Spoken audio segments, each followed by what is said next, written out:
Kung dadayain nila uli, lalo magkakaroon ng duda sa kanyang pagkapanalo noong 2010. So I dare Malacanang, do not pamper or tinker with the because. Otherwise, the #1 casualty here will be the president. We continue to campaign not only Kapatiran but the other political parties as well and other candidates. Why? Because we want to assure that if there will be cheating, it will be statistically improbable.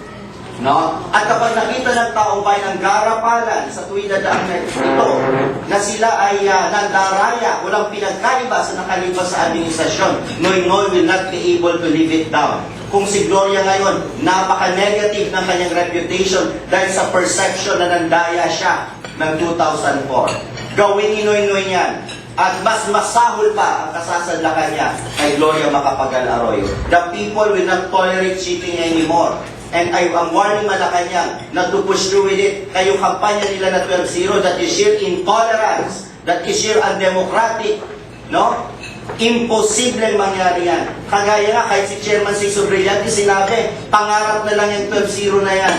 Ang ikinaiinis ko, galit na galit sila doon sa previous administration, kinasuhan nila ng electoral sabotage dahil sinabi na 12-0 noong 2007. Itong Malacanang, gano'n din ang ginagawa. There is no moral distinction between the two. They are all cheaters.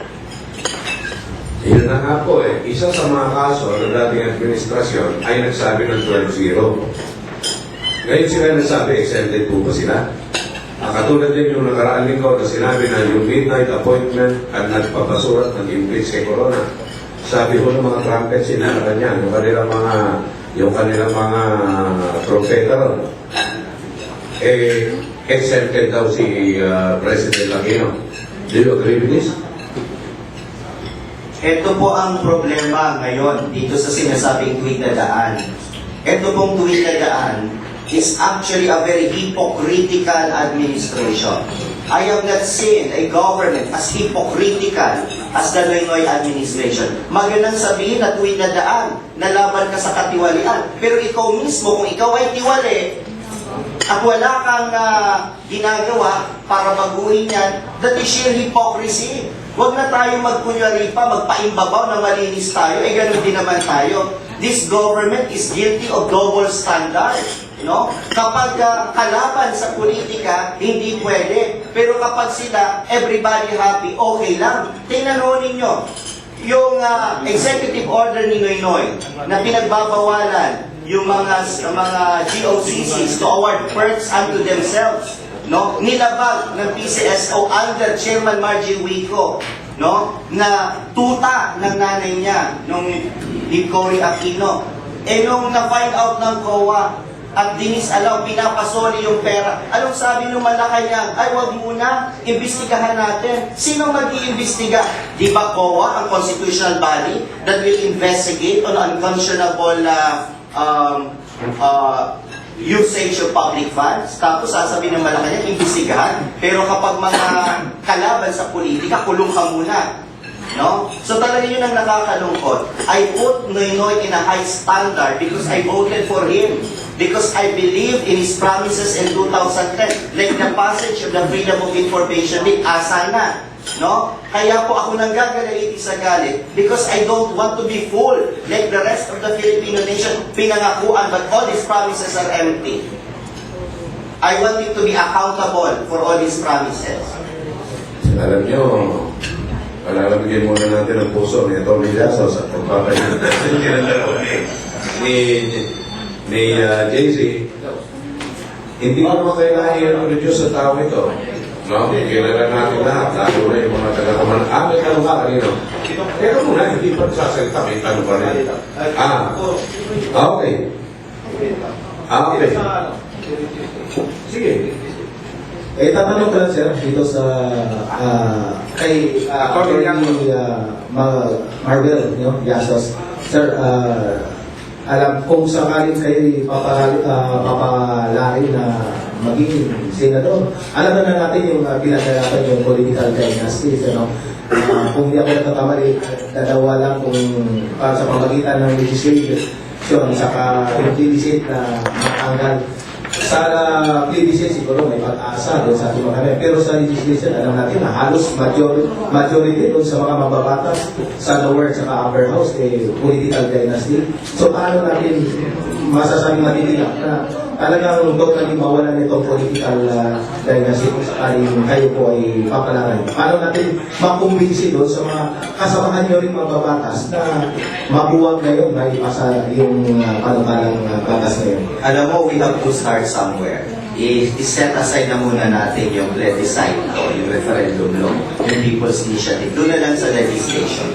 Una sa lahat, ipapakita natin na may mga taong, may mga senador na seryoso na isulong ito bilang pagtalima sa ipinag-uutos ng saligang batas, Article 2, Section 26 of the 1987 Constitution. Pangalawa, we will appeal to the collective and individual patriotism and nationalism and self-sacrifice of those who are opposing the passage of the anti-political dynasty bill.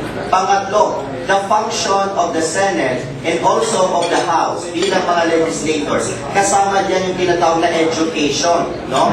And ilalagay natin ito sa national agenda para mapag-usapan. And we will appeal to the members of the media to be partners in this crusade na talagang bantayan nila kung sino yung mga tumututol para mapahiya sa taong bayan. Because at the end of the day, if we pursue this vigorously at sa pakikipagtulungan ng media at yung mga tao ay nabibigyan ng political education, insuperable po ang power ng public opinion. Kaya itong mga miyembro ng political dynasty, abay mahihiya sila sa balat nila. No? In the midst of a very strong public opinion, these people will cower in fear because they know, no, whether or not there is a law against political dynasty, if the people are already angry against them, they will cease to exist, no, during the next election. So gagawin po natin yung educative function. We have to continue to conscientize because I believe that the law against political dynasty is an idea whose time has come.